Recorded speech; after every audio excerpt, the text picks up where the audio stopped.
Christmas morning. The one day of the year that's supposed to be about love, family, and new beginnings. Instead, I woke up to my wife Sarah standing over our bed, holding an envelope with my name on it, her face cold as winter itself.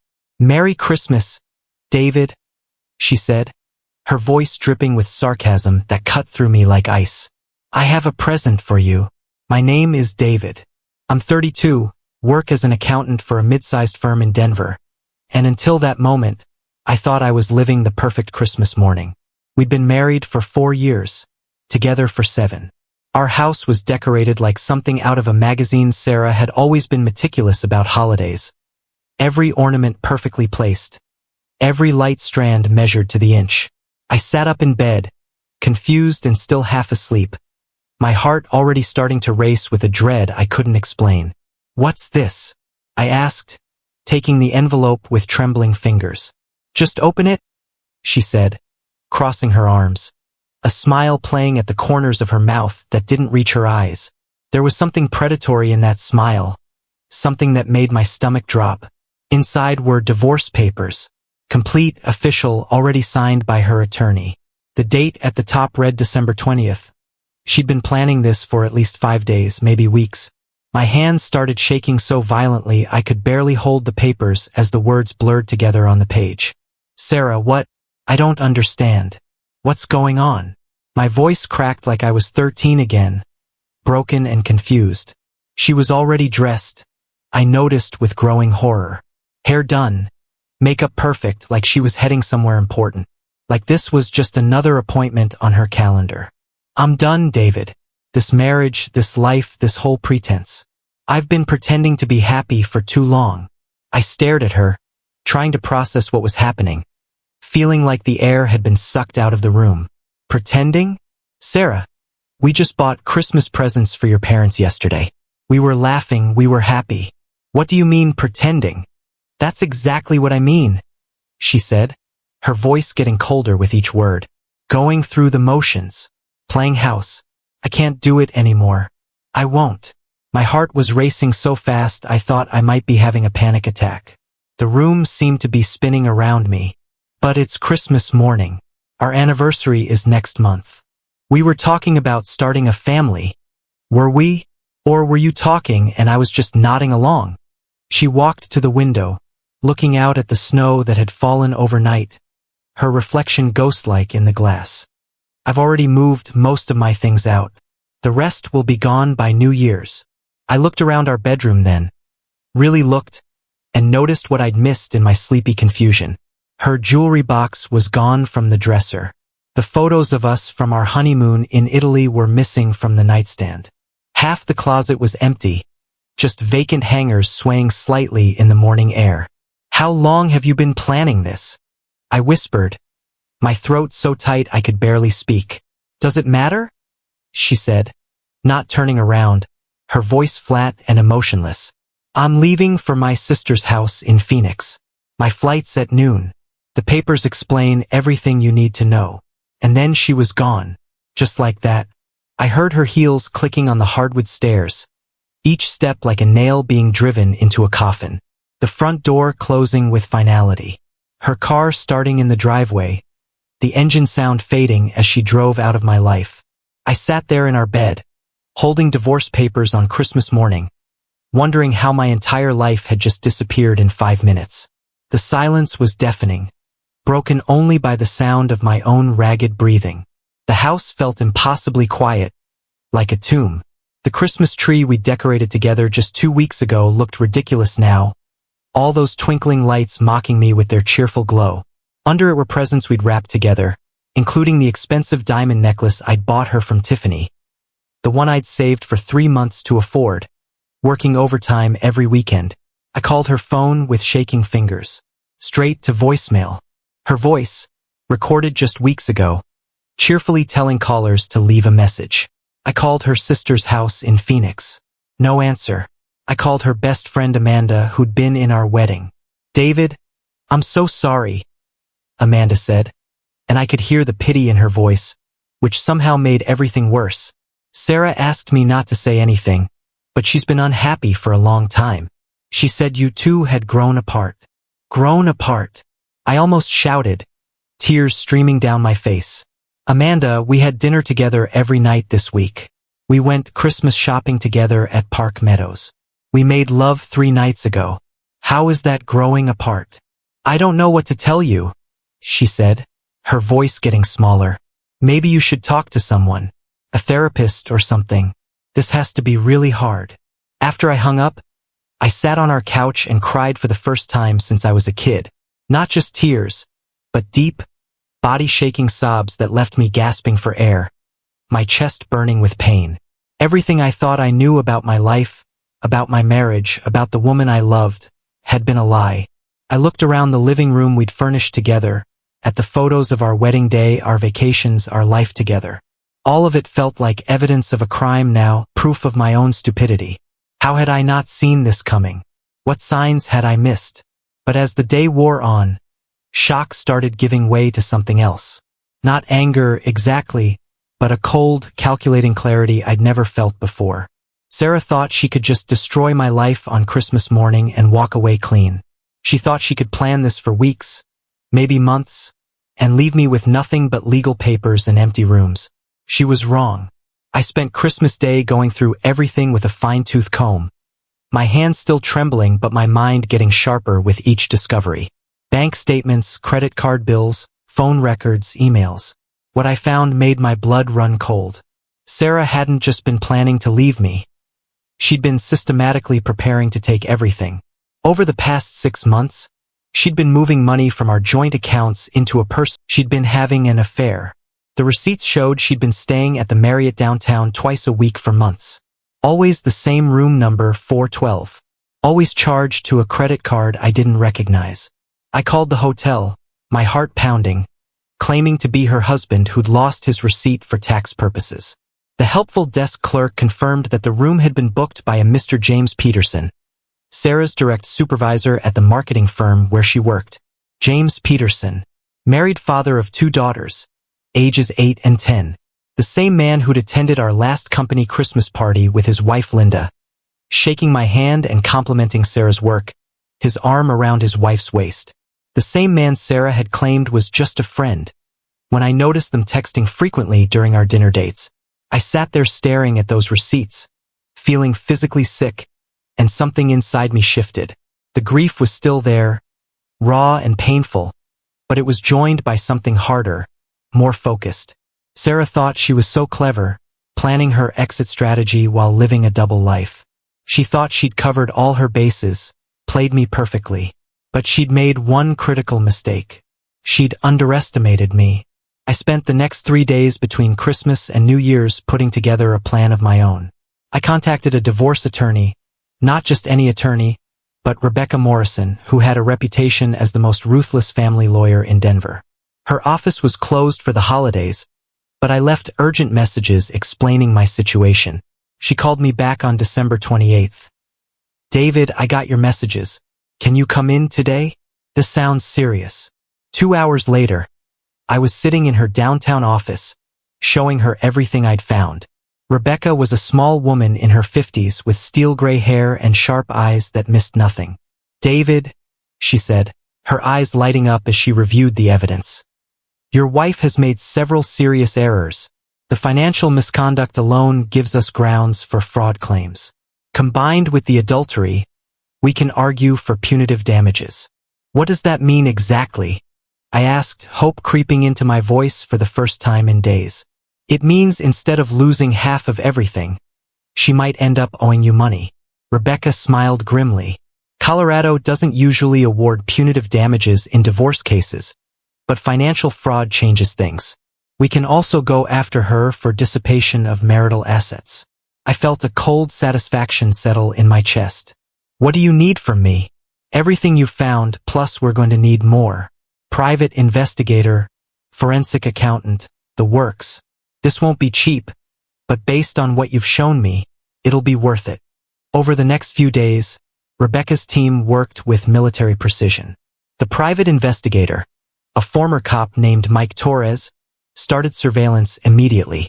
The forensic accountant, Dr. Elizabeth Chong, began tracing every financial transaction from the past year. What they found was even worse than I'd imagined. Sarah hadn't just been stealing money and having an affair. She'd been planning this divorce for almost a year, methodically moving assets and building a case to paint me as an absent, neglectful husband.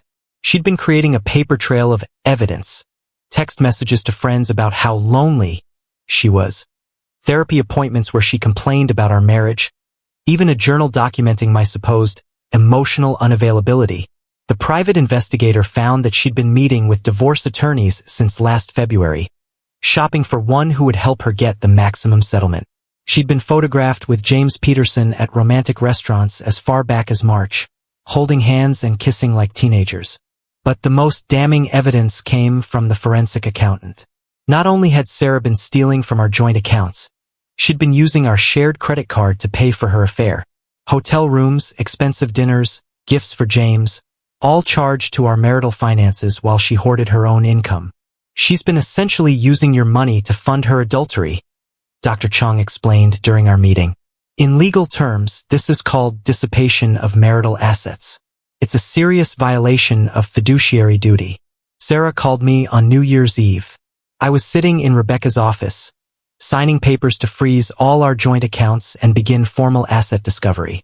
"David, we need to talk," she said, her voice softer than it had been on Christmas morning, almost pleading. "I know this is hard, but we can make this easy on both of us if we just cooperate." Cooperate? I almost laughed, but there was no humor in it. Like how you cooperated when you were stealing money from our joint accounts. Or when you were sleeping with James Peterson at the Marriott. The silence on the other end was deafening. I could hear her breathing, quick and shallow. "I don't know what you're talking about," she finally said, but her voice was shaky, uncertain. "Room 412, Sarah. Twice a week for 4 months. Charged to James's credit card. Want me to read you the specific dates? March 15th, March 22nd, March 29th. Should I continue?" I could hear her sharp intake of breath. "David, listen to me. We can work this out. We don't need lawyers making this messy. We can just divide everything fairly and move on." "You're absolutely right, we can divide everything fairly. 50-50, just like Colorado law requires.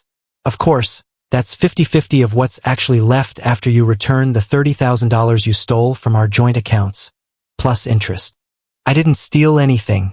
That money was mine too. Not when you moved it to a secret account while charging your personal expenses to our joint credit card. My lawyer has a very different word for that behavior. She calls it fraud." Another long pause. I thought about it for exactly 3 seconds. Counteroffer. She returns the stolen funds with interest. I keep the house and my retirement accounts. She keeps her retirement accounts and her car. We split everything else equally. And I still tell James Peterson's wife what her husband has been doing. That's not reasonable, Mr. Thompson. You're asking for punitive terms. Neither was serving me divorce papers on Christmas morning after stealing $30,000 and conducting a months-long affair funded by marital assets. But here we are. The next few weeks were a blur of legal motions, depositions, and discovery. Sarah's attempts to hide the affair crumbled under Rebecca's methodical investigation. The private investigator found additional evidence: photos of Sarah and James at restaurants across town, credit card receipts from romantic getaways to Vail and Aspen, even witness statements from hotel staff who recognized them as regulars. But Sarah fought back with everything she had. Her attorney tried to paint me as controlling and emotionally distant. They brought in a therapist who testified that Sarah had been suffering from depression and wasn't responsible for her actions. They claimed the money transfers were legitimate attempts to protect assets from my financial irresponsibility. The real bombshell came during Sarah's deposition in late January. Under oath, asked directly about the secret bank account, she claimed the money was from gifts from family members. Rebecca leaned forward across the conference table. "Mrs. Thompson, are you claiming you received $30,000 in undocumented gifts from family members over the past 6 months?" Yes, that's correct," Sarah said, but she wouldn't meet my eyes.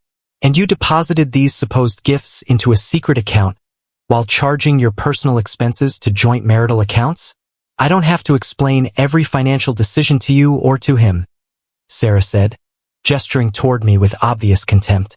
Actually, you do. We're in a deposition. Under oath. So let me ask again. Did you receive $30,000 in cash gifts from family members? Sarah looked at her lawyer, who nodded slightly. Yes. Rebecca smiled coldly. Thank you. No further questions. Later, outside the conference room, Rebecca explained what had just happened. She lied under oath, David. Perjury. We have bank records showing exactly where that money came from, her paychecks from the marketing firm, deposited into the secret account while she was charging personal expenses to your joint accounts. She just committed a felony to avoid admitting financial fraud. What does that mean for us? It means we own her now. She can either settle on our terms or face criminal charges for perjury and civil charges for fraud. Her choice. But Sarah's problems were just beginning. Word of the affair had leaked at her office, probably through the private investigators' questioning. James Peterson was placed on administrative leave pending an internal investigation. His wife Linda filed for divorce and obtained a restraining order against Sarah, claiming harassment and threatening behavior. The marketing firm where they both worked launched their own investigation into potential misuse of company resources. Apparently, James had been using company credit cards to pay for some of their romantic dinners, claiming them as client entertainment expenses. Sarah called me in tears one evening in February. David, please, you have to call off your lawyers. This is destroying my life. You destroyed your own life, Sarah, and you tried to destroy mine in the process. I know I hurt you, but this is too much. James lost his job. His wife won't let him see his kids. I'm probably going to be fired too. Everyone at work treats me like a pariah. Good, I said, and I meant it. Maybe you should have thought about consequences before you decided to blow up our marriage on Christmas morning. I made a mistake. People make mistakes. Mistakes happen once, Sarah. What you did was a calculated campaign of deception and theft that went on for almost a year. You planned this. You executed it. You would have gotten away with it if you hadn't been so greedy. She was sobbing now. What do you want from me? I'll give you anything. Just make this stop. I want my money back. All of it with interest. I want a fair division of our remaining assets. And I want you to face the consequences of your choices. The final settlement conference was held in March. Sarah arrived looking like a shell of her former self. She'd lost weight, her hair was limp and unwashed, and she had dark circles under her eyes. Part of me felt sorry for her, but I remembered Christmas morning and hardened my resolve. Her new lawyer, she'd fired Hartwell after the perjury incident, presented a desperate offer. Sarah would return all the money, give me the house and most of our investments, and accept minimal spousal support. In return, I would agree to seal the divorce records and not pursue criminal charges. Rebecca looked at me. I nodded. We accept, she said. The divorce was finalized in April. Sarah returned the stolen money, plus interest and penalties totaling almost $40,000. I kept the house, both cars, and most of our investments. She kept her retirement account and her personal belongings. The affair became public record through the divorce proceedings, which meant Linda Peterson found out anyway, along with anyone else who cared to look. James Peterson was eventually fired and faced his own messy divorce. Sarah was quietly let go from the marketing firm 2 weeks after our settlement was signed. Last I heard, James had moved back to his hometown in Ohio and was working at his father's insurance agency for a fraction of his former salary. Sarah moved to Phoenix permanently to live with her sister, working at a much smaller marketing firm. But the real story, the gift that made Sarah cry for different reasons, came 6 months after the divorce was final. I was finally ready to pack up the last of her belongings, things she'd left behind in her hurry to start her new life. Most of it was junk, old magazines, expired makeup, books she'd never read. But in the back of her closet, I found a shoebox I'd never seen before. Inside were letters, hundreds of them dating back to when we first started dating. Love letters I'd written her during my business trips. Notes I'd left in her lunch bag. Cards from birthdays and anniversaries. even ticket stubs from our first date at a Rockies game. But what really got to me were her responses.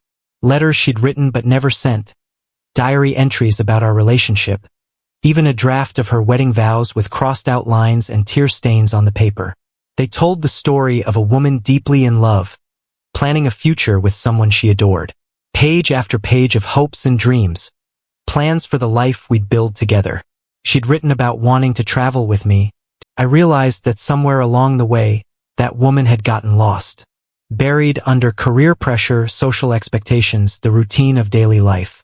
The affair, the financial deception, the cruel divorce, none of that was the real Sarah. It was what she'd become when she stopped believing in us, in herself, in the possibility of real happiness.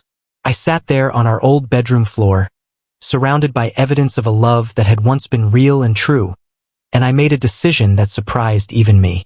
I packaged up all the letters and memories, along with some photos from our happier times. I wrote her a note. Sarah, I found these while cleaning out your things. I thought you might want them back. Despite everything that happened, I want you to know that I believe the woman who wrote these letters was real. She was the woman I fell in love with, and I think she's still in there somewhere. I hope you find your way back to her someday. I hope you find real happiness, not the artificial kind you thought you wanted. Take care of yourself. David. I sent the package to her sister's address in Phoenix and tried not to think about it. 2 weeks later, my phone rang at 11 p.m. It was Sarah, and she was crying before she even said hello. David, I got your package. I've been reading these letters for hours, and I don't know what happened to me. I don't know how I became someone who could hurt you like that. Her voice was broken, raw with emotion. Reading my own words, seeing how happy we were, I threw it all away for nothing. For someone who didn't even love me. I know, I said simply. I've been trying to figure that out too. Can you ever forgive me? Not for us. I know we can never go back. But can you forgive me so I can try to forgive myself? I thought about it for a long time, looking out the window of the house we'd once shared, at the garden she'd planted our first spring together. I already have, Sarah. Not because you deserve it and not because what you did was okay, but because holding on to that anger was poisoning me. I forgive you so we can both move forward. She cried harder then, deep sobs that came through the phone like physical pain. I threw away the best thing in my life for someone who didn't even love me. James broke up with me the day after you froze our accounts. Said I was too much drama for him. He went back to his wife. I'm sorry that happened, I said, and I meant it. Are you? Really? Yes. Nobody deserves to be used like that. Not even you. We talked for another hour. About what went wrong, about the signs we both missed, about the people we'd become and the people we wanted to be. It wasn't romantic.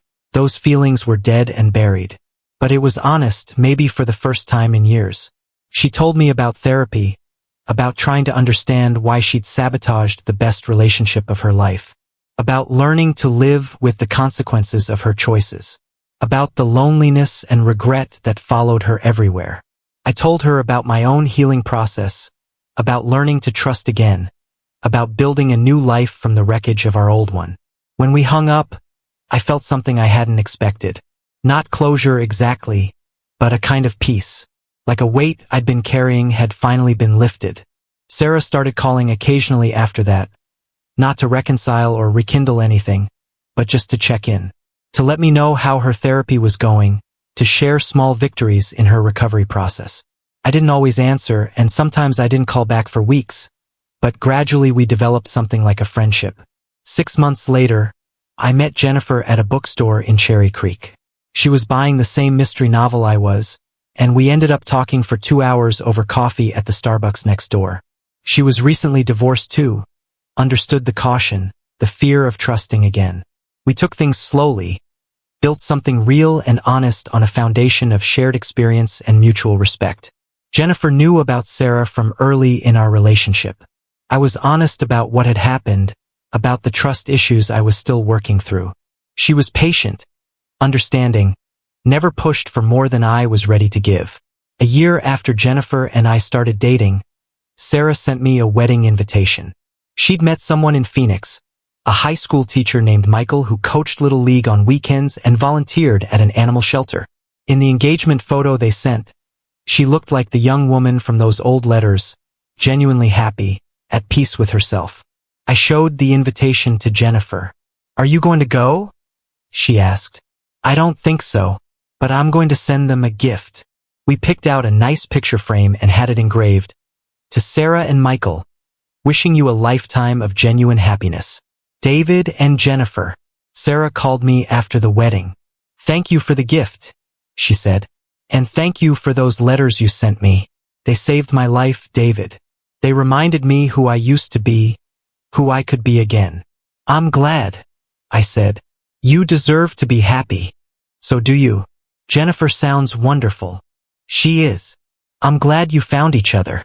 You deserve someone who appreciates what they have." That was the last time we spoke. Not because of anger or awkwardness, but because we'd both moved on to new chapters of our lives. The past was finally the past. Jennifer and I married 2 years later in a small ceremony at Garden of the Gods. It was nothing like my wedding with Sarah, smaller, simpler, more focused on the commitment we were making rather than the party we were throwing. My parents were there, along with Jennifer's family and a few close friends. As I stood at the altar waiting for Jennifer to walk down the aisle, I thought about Sarah's gift. Those divorce papers on Christmas morning that had felt like the end of the world. In reality, they'd been the beginning of a new and better one.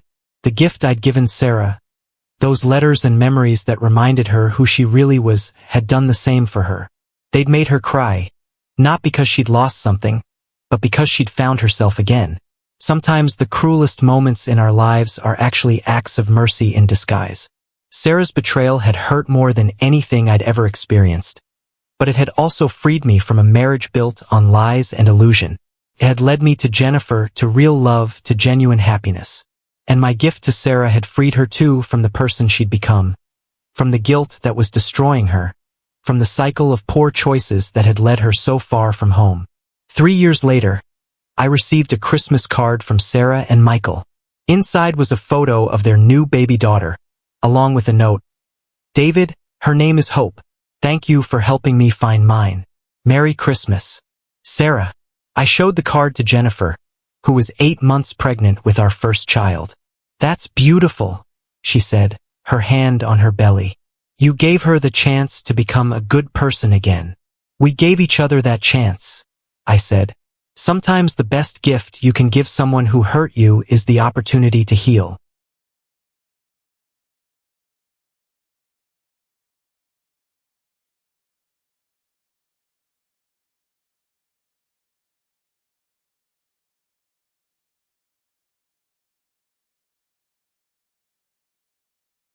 As I write this, my son is napping upstairs and Jennifer is making dinner in our kitchen. The house is decorated for Christmas, but it's nothing like the magazine-perfect holiday displays Sarah used to create. It's warmer, more lived in, more real. Tomorrow morning, we'll wake up together and exchange gifts under our tree. Real gifts given with real love, not weapons disguised as presents. The greatest gift Sarah ever gave me wasn't the divorce papers that freed me from our broken marriage. It was the realization that love, real love, doesn't require perfection. It requires honesty, commitment, and the willingness to fight for each other instead of against each other. And the greatest gift I gave her wasn't revenge or punishment for her betrayal. It was the reminder that redemption is always possible, that we're all capable of becoming better than our worst moments. Sometimes the most powerful thing you can do to someone who has wronged you isn't to destroy them. It's to help them find their way back to being someone worth loving. That's a gift that keeps on giving, long after the tears have dried and the